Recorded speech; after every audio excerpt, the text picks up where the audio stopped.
O uso de espaços públicos como esse em que nós estamos, a Praça da Catedral de Maringá, por grupos de corrida ou grupos de exercícios funcionais, está em meio a uma polêmica em Maringá. Isso porque a Câmara Municipal propôs um projeto para regulamentar esse serviço, regularizar.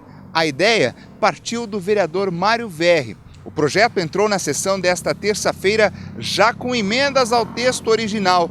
Ele explicou o porquê protocolou esse texto para os vereadores analisarem.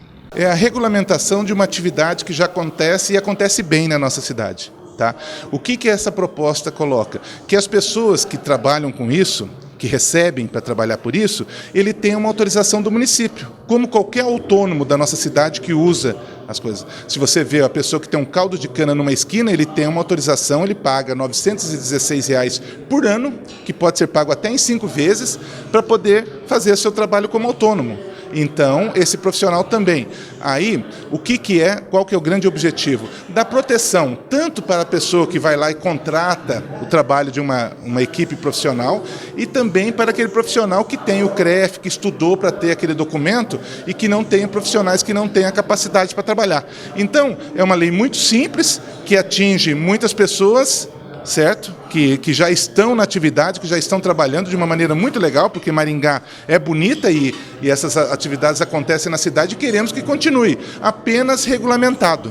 Mas este representante de um dos maiores grupos de exercício da cidade, composto por mulheres, defende que a proposta, antes de virar lei, deveria ser melhor debatida. Eu não acho certo, né?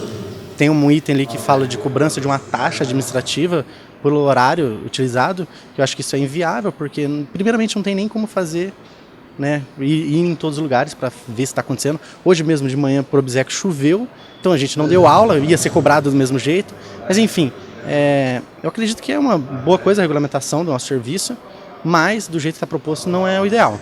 As pessoas têm uma visão meio turva de a gente estar usando a área pública, a gente cobra um valor por aluna, mas assim, a gente cobra valor em referente aos materiais, a professora que está no local, e não em questão assim, da gente privatizar o local público. O local público, na verdade, se quem quiser passar no meio do treino ali, é tranquilo. A gente tem algumas regras a seguir, que não pode usar a calçada, os passeios públicos, não pode isolar o local do treino. A quantidade de material é a mesma quantidade de alunas que vai estar no local, para não ficar acessórios espalhados, o volume do som não pode ser tão alto. Então, assim, acho que seguimos as regras de boa convivência, e se a gente tem reclamação da população, é mínimo. Deve ter uns 10, aí, nos 4 anos que a gente existe. O maior número de reclamações são de outras empresas, né, de atividades físicas, mas que, como eu disse, tem uma visão turva do nosso trabalho. Já o autor do projeto diz que ouviu as partes interessadas. O que motivou foi reuniões que nós fizemos com todas as entidades que representam isso. Os grupos de corrida, o Conselho Municipal de Esporte e Lazer, a Secretaria de Esporte, o setorial de corridas dentro da SIM, o setorial das academias, pessoas que participam dessas atividades. Então nós conversamos com todas essas pessoas e entendemos que é necessário a regulamentação. A taxa é muito pequena, é mais uma condição de você dar a situação do CREF e da fiscalização, poder saber onde estão e se essas pessoas estão aptas a trabalhar. A gente deixa livre para qualquer pessoa da população ir até o local e utilizar. Se a gente chega num local ali, que é sempre o ponto que a gente marca, tem alguém utilizando, nós vamos para outro local. Quando chove a gente não tem aula, é normal. Ampliar o debate com os grupos, esse é o caminho para tentar achar o equilíbrio. É isso que eu acredito também.